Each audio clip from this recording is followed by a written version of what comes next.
تفتكر مين هو أول واحد في التاريخ عارف يبني الدولة بالمعنى اللي نعرفه دلوقتي؟ مش مجرد جيش بيهاجم وخلاص. صلي على النبي واشترك في القناة ويلا بينا نبدأ.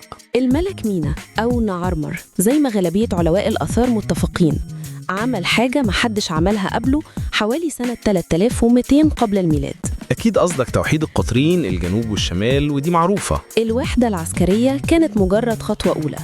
مينا كان عنده رؤية أبعد بكتير من مجرد لبس التاجين الأبيض والأحمر. يعني إيه التوحيد ده في حد ذاته كان معجزة سياسية؟ أيوة، بس لو الوحدة دي ما قامتش على النظام كانت هتنهار في أول اختبار. مينا ما اكتفاش بالفتح، هو أسس أول حكومة مركزية في العالم. حكومة مركزية؟ ده كلام كبير قوي على الزمن ده. إزاي عملها؟ تخيل معايا إن مينا نقل العاصمة، اختار مكان استراتيجي في النص بين الشمال والجنوب.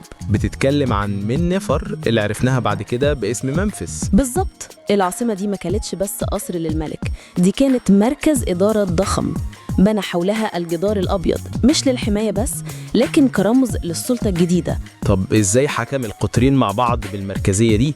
الشمال غير الجنوب في عاداته وتقاليده. مينا كان عبقري إداري، قسم مصر لإدارات أصغر اللي هي النواة الأولى للأقاليم، وخلى كل إقليم مسؤول عن أمور كتير زي جمع الضرايب وتنظيم الزراعة. كده بقى في نظام موحد بدل ما كل منطقة ماشية بدماغها. مش بس كده، عملوا حاجة اسمها بيت المال، كان عبارة عن خزانة مركزية بس كانت مقسومة لفرعين. فرعين ليه؟ فرع لخزنة الشمال وفرع لخزنة الجنوب، حتى بعد الوحدة، عشان يطمن أهل كل قطر إن فلوسهم بتتصرف عليهم هما كمان. تفصيلة ذكية جدا عشان يحافظ على التوازن ويرضي الطرفين. كمان اعتمد بشكل كبير على الكهنة والعلماء في الإدارة. الكهنة كانوا مسؤولين عن الشؤون الدينية، إيه دخلهم في الإدارة الحكومية؟ في الوقت ده الدين هو القانون، والكهنة كانوا أكتر ناس متعلمة وبتعرف تقرأ وتكتب.